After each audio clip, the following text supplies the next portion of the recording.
Բարեկո եթերում ուրվագիցն է, ես Պետրոս Ղազարյանն եմ, սիրելի ուղդիներ, երեք մենք տեսանք Հայազգային կոնգրեսի հանրահավաքը, այս հանրահավաքը կարելի ասել այս քաղաքական շրջանում ամենավերջինն էր, որովհետև Լևոն Տեր-Պետրոսյանը հայտարարեց, որ հաջորդ հանրահավաքը կլինի սեպտեմբերին, սա նշանակում է, որ մենք կամաց գնում ենք դեպի արձակուրդ, մյուս կողմից տարօրինակ է, որովհետև եթե ընդդիմությունը պնդում է, որ երկրի վիճակը վատ է, տնտեսությունը կործանվում է, սոցիալական աղետ է, արտագաղթ է եւ կներեք մենք գնում ենք արձակուրդ, սա մի քիչ չի բռնում այդ ռիտորիկայի հետ։ Գովազդային կարճ եւ թանկ վարքյաններից հետո մենք կզրուցենք Հայազգային կոնգրեսի պատգամավոր Գագիկ Ջհանգիրյանի հետ։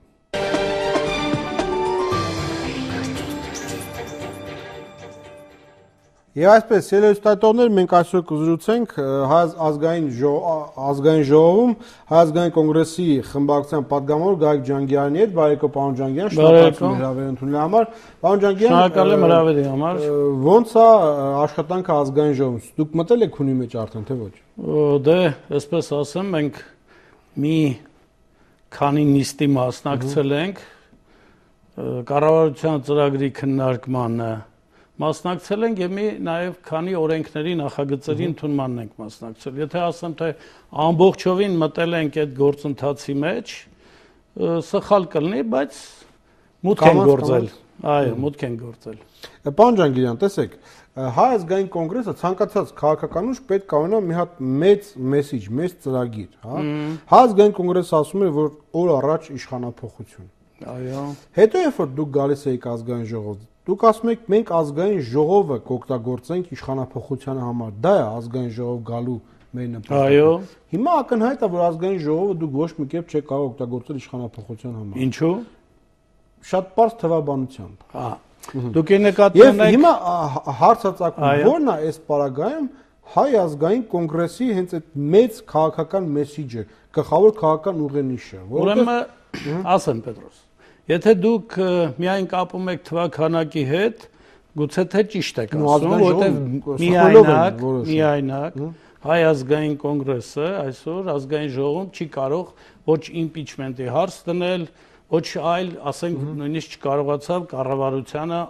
անվստահություն հայտնել։ Այսինքն տիրող քաղաքական ուժը, իշխող քաղաքական ուժը անցկացրեց իր ծրագիրը։ Եթե նայում ենք զուտ այդ առումով, բայց ազգային ժողովը դա մի ամբիոն է, մի միջոց է, որ Հայ ազգային կոնգրեսը օգտագործելու է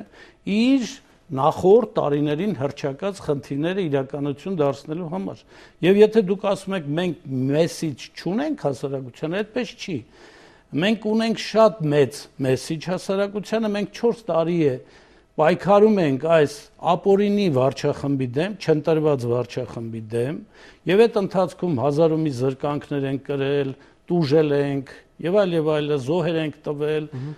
քաղբանտարկյալներ ենք ունեցել եւ այլ։ Եվ հիմա էլ օգտագործելու ենք այս ամբիոնը։ Օր առաջ իշխանափոխությունը մնում է ուժի մեջ։ Իհարկե։ Եվ մեծ մեսիջը դրանք մեր ծրագրերն են, որ մենք ներկայացրել ենք բոլոր ոլորտներում, սկսած տնտեսության, գյուղատնտեսության, մշակույթի, կրթության, դատաիրավական, սոցիալական ապահովության եւ այլ։ Բազմաթիվ ոլորտներում մեր ծրագրերը կան եւ այդ մեսիջները մենք ժողովրդին հղել ենք։ Եվ նաև մեր նախորդ 4 տարվա գործունեությունը, առնվազն 4 տարվա, նպատակաուղղված է եղել միայն օր առաջ այս իշխանություններից ազատվելու համար։ Բայց համաձայնվում եք մի քիչ տարօրինակ վիճակ է, որովհետև եթե դուք ասում եք երկիրը գնում է կործանման եւ այլն, օր առաջ մենք պետք է իշխանափոխության հարցում ենք, ինչ նշանակում դա, պարոն Ջհանգիրյան։ Դա նշանակում է հենց հիմա եռացող քաղաքական միջավայր, հա, ակտիվացում, բայց դուք ինչ եք ասում։ Դուք ասում եք այո, երկիրը վատ է, եւ այլն, եւ հաջորդ հանրահավաքը կլինի սեպտեմբերին։ Ցանկացած բանական մարդ հասկանում է, որ մինչև սեպտեմբեր, եթե, չգիտեմ, ֆորս մաժոր չլինի, դուք գնում եք արձակուրդ։ Շատ լավ, հիմա որ դուք ասում եք, որ երկրում վիճակը կործանվում է եւ դուք գնում եք արձակուրդ։ Փորձեք պատասխանել։ Հիմա դուք ասում եք, որ մենք ենք ասում, որ երկրում վիճակը օրհասական է։ Այսինքն դուք չեք ասում կամ դուք չեք տեսնում, որ երկրում վիճակը օրհասական է։ Դուք դա չեք տեսնում։ Այսինքն ժողովուրդը չի տեսնում, մնացած քաղաքական ուժերը չեն տեսնում։ Բարգավաճ Հայաստան կուսակցությունը հանդես եկավ ազգային ժողովում կառավարության ծրագրի խստագույն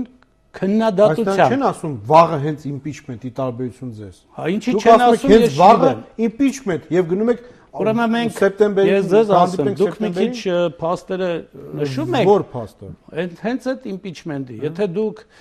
բառացի մեջ բերեք մեր առաջնորդի այդ ելույթը, նա ասել է հետեւյալը, ոչ թե հենց մտնում ենք impeachment ենք անում, ասել է, եթե Հայ ազգային կոնգրեսը կունենա լուրջ ներկայություն ազգային ժողովում,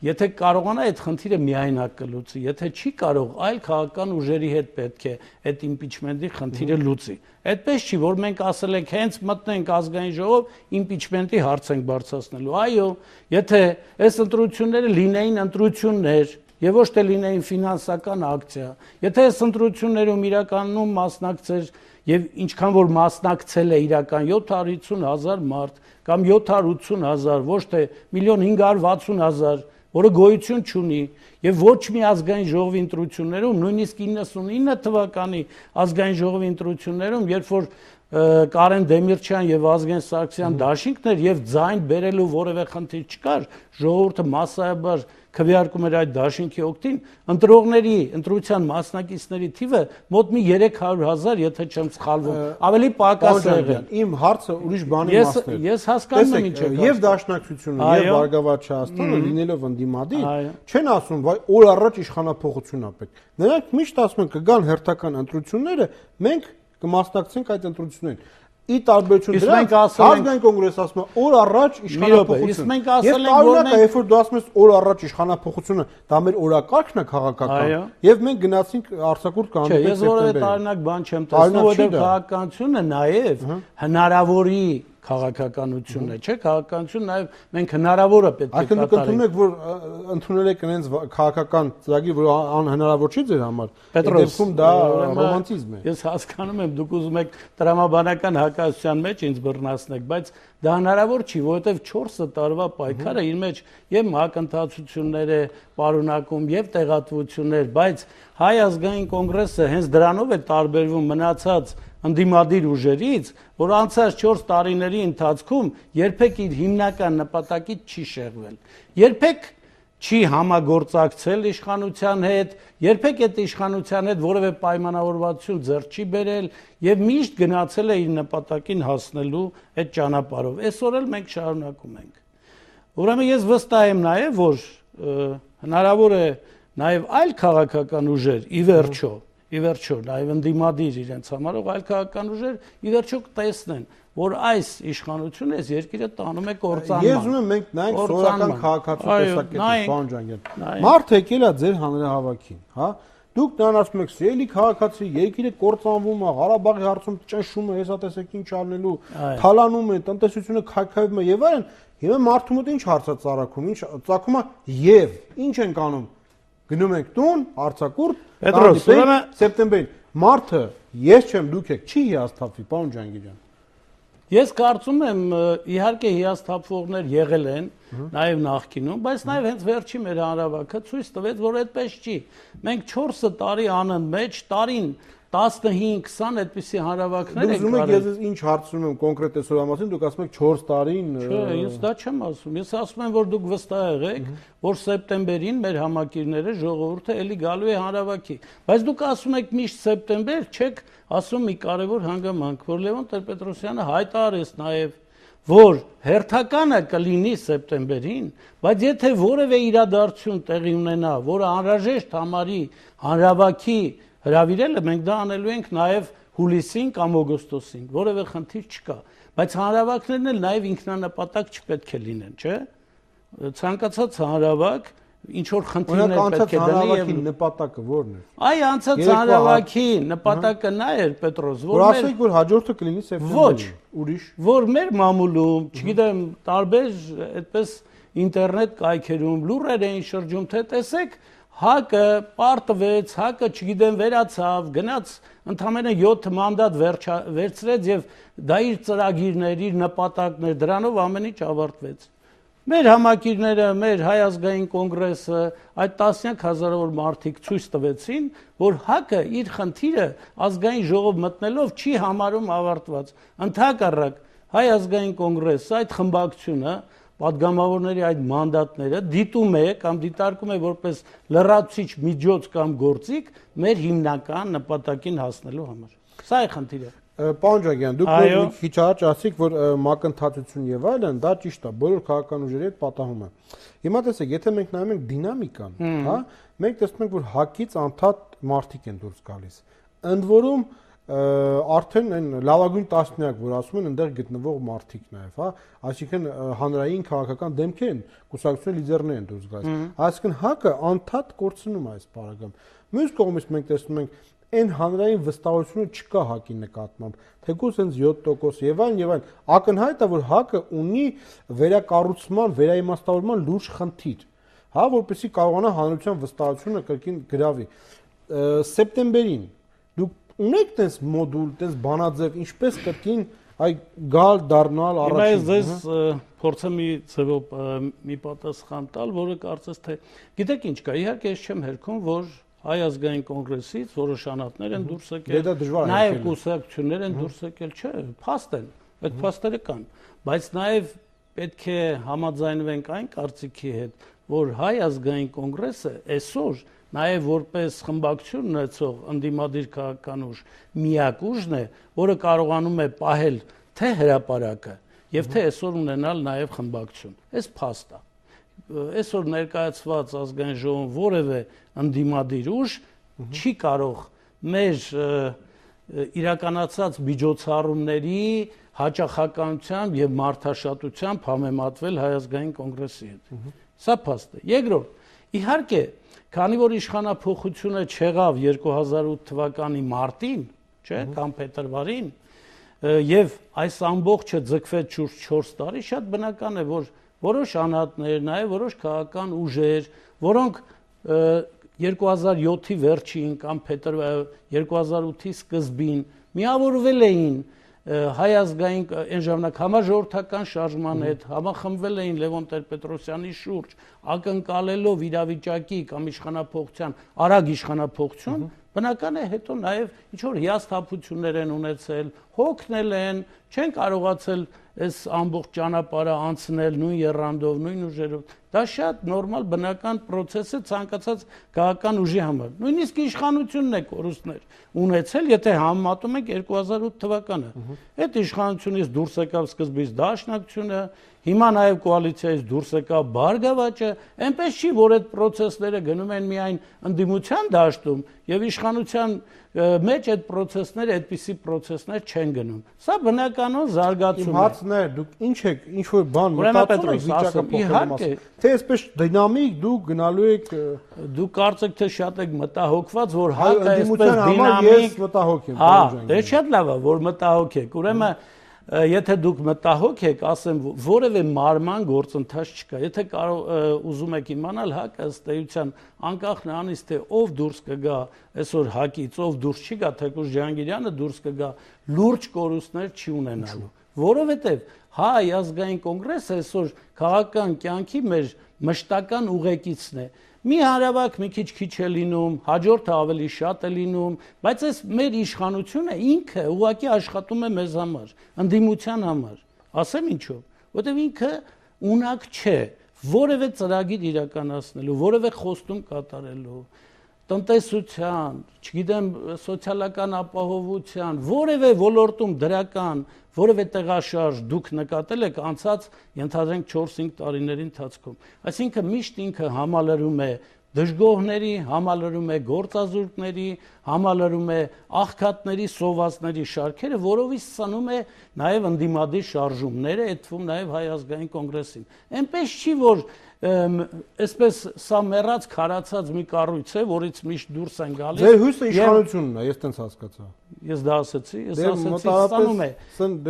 Ընդդիմությունը միշտ սնվում է նաև այդ շերտերից, իհարկե։ Մարդիկ գալիս են, միանում են, հոգնածները հեռանում են, թարմերը ավելանում են, այնպես չի, որ Հայ ազգային, ես ձեզ կարող եմ ավելին ասել։ Եթե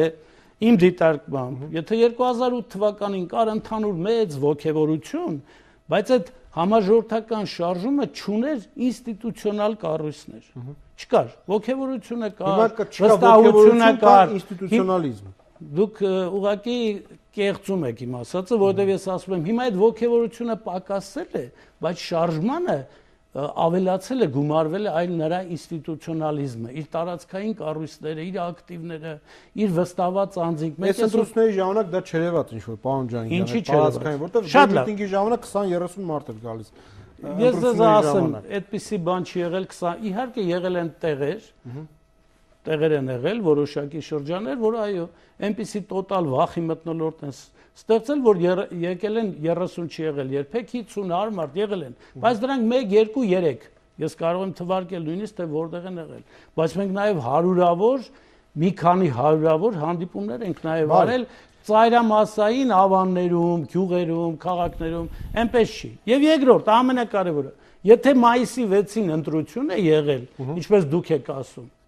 ուրեմն ես այդ ընտրությունը չեմ համարում ընտրություն, դա ուղղակի ասեմ, մի քանի 100,000 մարդու ձայն են գնել։ Այսօր ԵԱՀԿ վերջնական զեկույցը հրապարակեցին եւ գիտեք 9%-ում ա եղել թերություն, 91%-ը եղել է լավ, պարոն Ջանգիրյան։ Դիտարկված տեղամասերի, դիտարկված, շատ լավ։ Չէին կարող 2000-ը։ Ուրեմն եթե դուք հիշում եք այստեղ միջազգային դրդագույն կառույցի գնահատականը, եթե դուք հիշում եք, հիմա դուք ինձ հրավիրել եք, որ ես խոսեմ, թե դուք հարցից հետո։ Ուրեմն լսեք, մենք այստեղ ոնց որ թե հրազդանի ընտրությունների հետ կապված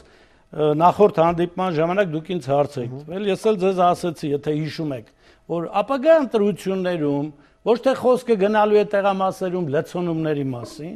այլ ընտրություններում ամբողջ կեղծիքը տեղափոխվելու է տեղամասերից դուրս։ Եվ վերջին ընտրությունները հենց այդ փաստերը հաստատեցին։ Ուրեմն հիմնականը ուրճացված ընտրացուցակներն էին եւ նաեւ ձայների գնումներ, որևէ ընտրություն չի եղել։ Ես ձեզ կարող եմ էլի ուզում եք հրազդանի օրինակը բերեմ, որ այդ տարածքում այս անգամ մասնակցել է այնքան մարդ, որ երբևիցե չի մասնակցել։ Ուրեմն բազմակի քվեարկությունների եւ ձայների massայական արքն ու վաճառքը այս ընտրությունների բնորոշ տարն է եղել եւ հենց ԵՀԿ-ի այդ առաքելության մեջ ԺՄԻԳ-ի դիտորդական այդ մասին հատկապես նշված է։ Թե ինչու չեն բացահայտել, ուզում եք այդ հարցն ասեմ։ Այստեղ ոչ թե բացահայտելու խնդիր կար, այլ ընդհակառակը կոծկելու խնդիր էր դրված, որովհետև հնարավոր չի մի քանի 100,000 մարդու ձայն գնես եւ այդ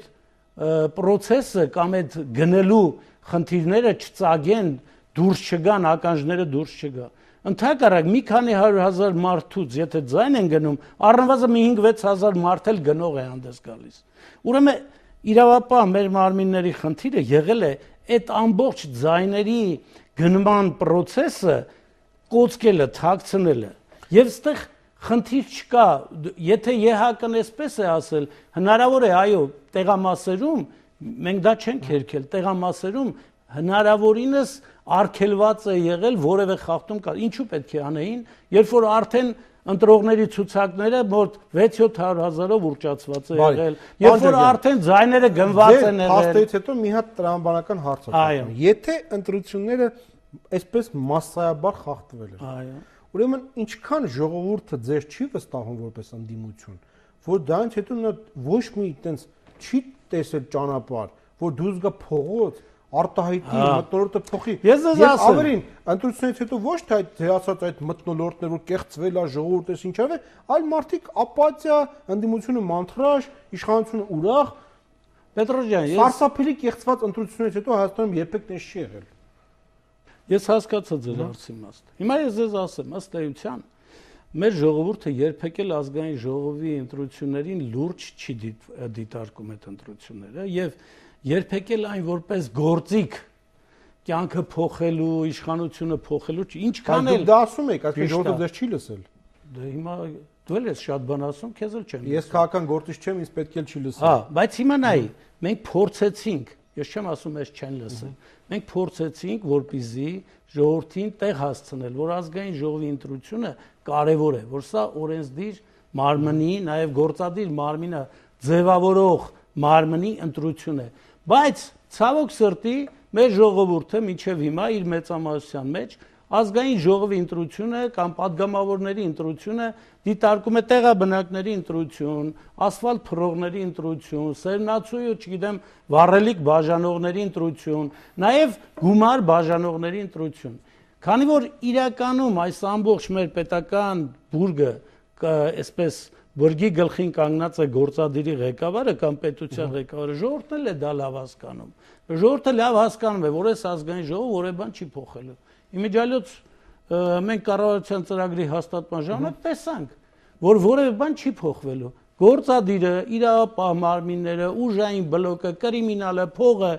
ընտրել է այն քաղաքական ուժին, այն մեծամասնությանը, որը հիմա հավանություն է տալիս այդ նույն գործադիրի ծրագրին։ Այսինքն ժողովուրդն էլ իր ներսում շատ լավ հասկանում է, որ այս օրենսդիր մարմինը որևէ բան ի վիճակի չի փոխել այս երկրում։ Իրենք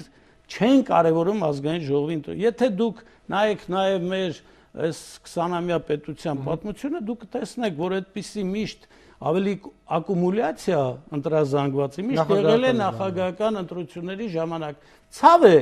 դա էլ լավ ուրիշ չի, որ մեր ժողովուրդը չի կարևորում ազգային ժողովի ընտրությունները ինքնին, այլ դիտում է որպես, չգիտեմ, լույսի պարտքերը փակելու կամ ջրի վարձը փակելու այդպիսի միջոց։ Համաձայն եք, ազգային ժողովում 7% արձանագրելը Տեր-Պետրոսյանի համար ստարտային բավական վատ պայմաններ է ստեղծում ապագա նախագահական ընտրությունների համար։ Ես ձեզ էլի ասեմ, այդ 7%-ը ոչ թե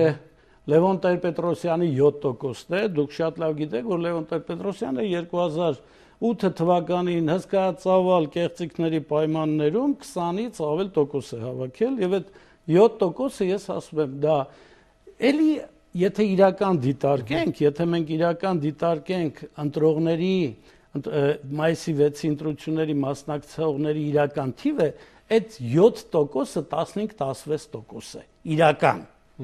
իրական մասնակիցները, բայց գիտեք ինչ է, լցոնում է այնքան են արել, որ այդ 15-16%-ը դարձել է 7։ Ես չեմ ասում, որ դա ստարտային լավ պայմաններ չեն։ Ես չեմ ասում, թե դրանք գերադասելի պայմաններ են։ Ես ասում եմ, այդ ամբիոնը ինչ հետևություն է արվել դրա համար, պարոն Ջանգիրյան։ Ինչ հետևություն եք ուզում անենք։ Մի քանի ամսից նախագահական ընտրությունների ստարտը կսկսվի։ Ուրեմն դուք պետք է հարցի պատասխանը տաք։ Իհարկե։ Եվ մենք տանելու ենք, մենք քննարկել ենք այդ հարցը, քննարկելու ենք, շարունակելու ենք նաև այն ուղիների ու միջոցների փնտրտուքը, որոնք պետք է իրավիճակը փոխեն։ Մենք դա անելու ենք, չեմ ասում, թե անցած ամիսներին չենք արել ընտրություններից հետո, բայց նաև հիմա էլ կոնգրեսում, քաղաքորդում քննարկումներ են գնում, նաև ներկուսակցական աշխատանքները կազմակերպելու, ներդաշինքային աշխատանքները բարելավելու առումով, նաև մեր աշխատանքը ժողովրդի մասսաների հետ բարելավելու առումով։ Իմիջիայլոց կոնգրեսի ներքին աշխատանքների մասին շատ դեմքեր, որոնք դուրս եկան Հայազգային կոնգրեսից, վերջում Արամ Զավենի Սարգսյանը, նրանք հայտարարում են, որ իրենց դուրս գալու պատճառը նա է, որ ըստ էության կոնգրեսը ավտորիտար կառույց է եւ Լևոն Տեր-Պետրոսյանը միայնակ է ընդունում քաղաքական որոշումները եւ այնտեղ դուք վերջում եք իմանում թե ինչ պետքա որոշվի։ Ուրեմն ես Լևոնին համամիտ չեմ այդ կարծիքի հետ, որովհետեւ նաեւ Արամ Սարգսյանը կոնգրեսի կազմում լինելով 4 տարի երբևիցե չի ասել, որ ինքը որևէ հարցում այլ կարծիքի է եղել եւ իր կարծիքը կոնգրեսը կամ Լևոն Տեր-Պետրոսյանը արհամարել են կամ այդ որոշման մասին ինքը չի իմացել։ Ճիշտ ասած, ինձ համար մինչև հիմա էլ շատ դժվար է հասկանալ, թե ինչու է Արամ Սարգսյանը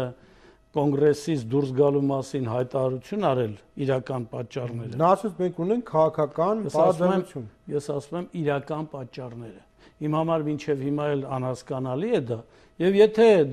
դրանց մասին մի օր Արամ Սարգսյանը կբարձրաձայնի, ես միայն կուրախանամ։ Այսինքն դուք կարծում եք այն պաշտոնական վարկածը դա չի համոզում։ Ես ձեր հարցին պատասխանեցի, Պետրոս ջան։ Եթե մի օր Արամ Սարգսյանը կբարձրաձայնի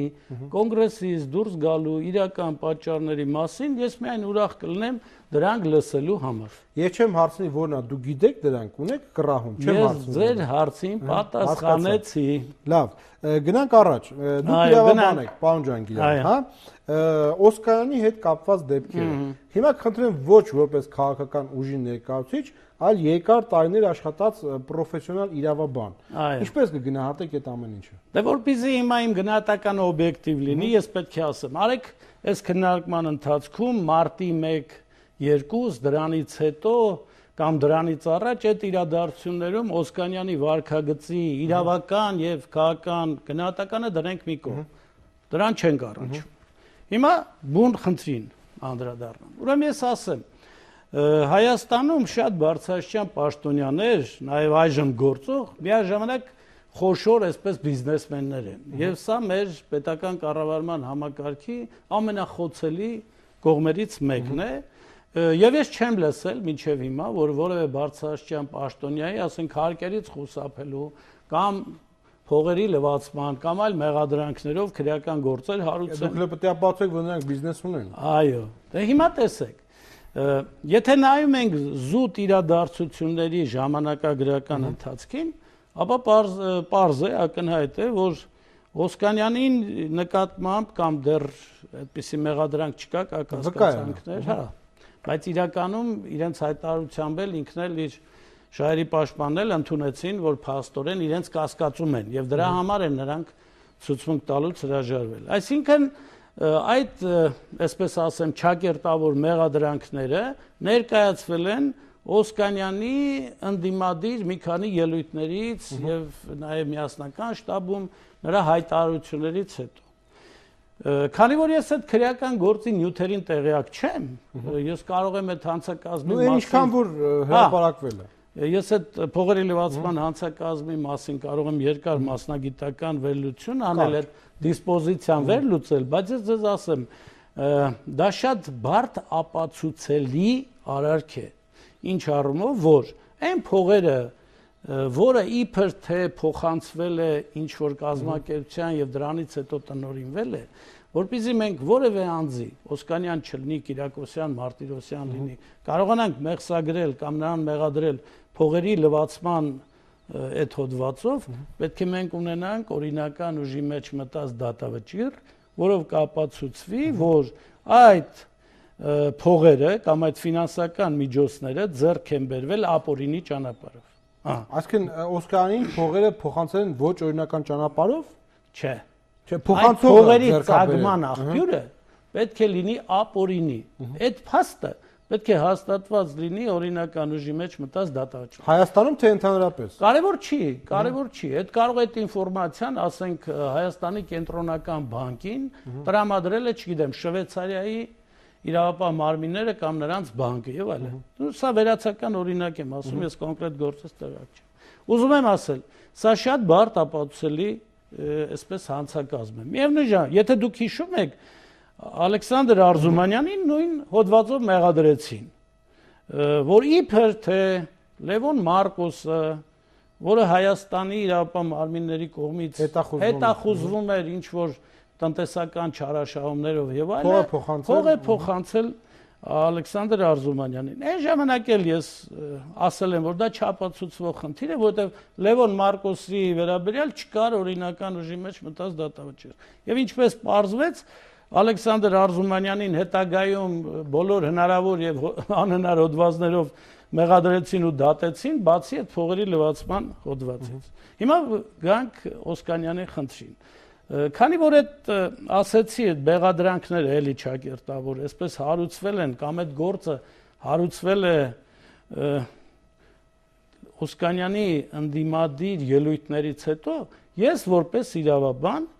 առանց ծանոթանալու գործի նյութերին հիմքեր ունեմ կասկածելու կամ ենթադրելու, որ դա այդ հետապնդումները քաղաքական ենթատեքստ ունեն։ Ես այսքանը պատասխանեմ, որովհետև գործի նյութերին ծանոթ չեմ։ Մի բան էլ ասեմ, որ թերի չմնա իմ պատը։ Ես համամիտ չեմ մեր թեկուզ իմ այն համախոհ ընկերների հետ կամ քաղաքական իմ թիմի ընկերների հետ, ովքեր ասում են, որ կարևոր չի, թե Օսկանյանին ինչ մեղադրանքով կբերեն։ Մեր ամբողջ պայքարը անցած 4 տարվա համար, 4 տարվա մի նպատակ է հետապնդել, որ մենք երկրում սահմանադրական կարգ եւ օրինականություն հաստատենք։ Մենք չենք գալու իշխանության եւ թաց ու չոր մարդկանց դատել ու պատժելու։ Եթե անձը արարք է կատարել, հանցանք է կատարել, նա օրենքով սահմանված կարգով պետք է պատասխանատվության ենթարկվի։ Եթե չի կատարել, մենք արհեստական մեղադրանքներ այս ռեժիմի նման մարդկանց չենք հարուցելու։ Ես ասեմ, որ ես դրան կտրուկ ու նաև կարծում եմ մեր Հայ ազգային կոնգրեսը որպես կառույց դեմ է։ Եթե այս իշխանությունները փորձում են իրավական գնահատական տալ մարտի 1-ի իրական պատասխանատուների գործողություններին, ապօրինի ռազմական դրություն, մտցնելու, մարդկանց գնդակահարելու, ծեծելու, ջարդելու, 10 անձի սպանելու, չգիտեմ մի քանի 100 մարդկանց մարմնական հրազենային եւ բեկորային վնասվածքներ պատճառելու այդ բոլոր պատասխանատուների համար ես կողմ եմ միանշանակ, բայց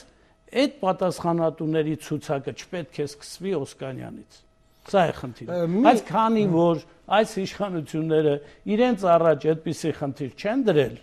չեն դրել, բացարձակապես չի երևում, ես չեմ բացառում, որ Օսկանյանի նկատմամբ այս հետապնդումները կարող են քաղաքական ենթատեքստ ունենալ։ Պարոն Ջանկյան, եւ այդտեղ այդ գործի մեջ մի նրբություն էլ կա, որ ԱԱԾ տնօրենը ասաց, որ սխալ է ցուցմունք չտալը, դա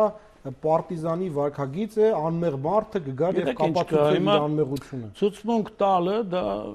սահմանադրական իրավունք է չտալը։ Այստեղ բարոյական հարցադրման մասին ավելի շատ։ Դա գիտեք ինչ, դա պաշտպանական տակտիկա է։ Ես որպես դատախազ միշտ մեղադրյալների հետ զրուցելիս համոզել եմ, որ ցուցմունք տվեք, իրական հանգամանքները ներկայացրեք, դա բնական բան է։ Նաեւ ասենք ԱԱԾ տնօրենի համար, բայց պաշտպանական տակտիկան ուրիշ բան է, պաշտպանել խորհուրդ է տալիս իր կլիենտին, վստահորդին, ասում է դուք առայժմ լռեք, տեսնենք իրենք ինչ են մեզ ներկայացնում, որ հետո մենք ընտրենք մեր պաշտպանական տակտիկան։ Սա զուտ պաշտպանական տակտիկայի խնդիր է, իսկ սահմանադրությունը, միջազգային կոնվենցիան թույլ են տալիս մեր ցանկացած անձի, եթե ինքը համարում է, որ այդ թեկուզ վկայի կարգավիճակում համարում է, որ այդ հարցերն ուղղված են իր դեմ, սահմանադրությամբ մեր քաղաքացին իրավունք ունի իր ամուսնու եւ այլի դեմ ուղղված հարցերին չպատասխանել։ Եվ վերջին հարցը որևէ ենթատեքստ չեմ տեսնում, դա ոչ մեղքն է ապացուցում, ոչ էլ անմեղությունը։ Իտալական պաշտպանական տակտիկան կհաղթի, թե գերմանական հարձակվողական։ Ես քանի որ ֆուտբոլից շատ հեռու եմ, չգիտեմ, ուզում եմ որ ուղղակի դիտելի խաղ լինի, երեկվա այդ տխուր ֆուտբոլի նման խաղ չդիտենք, քանի որ ժողովուրդը չի քնում, մինչև 1:30 նստում է այդ հեռուստացույցի առջև, գոնե դիտելի խաղ լինի, որ մեր ֆուտբոլասերները հաճույք ստանան։ Իսկ ես ֆուտբոլից ցավոք սրտի թե բարեբախտաբար ոչինչ չեմ հասկանում։ Շնորհակալություն, պարոն Ջանկյան, սիրելի ուղդիներ, մենք կհանդիպենք, ցտեսություն։ Ես էլ եմ շնորհակալ, ցտեսություն։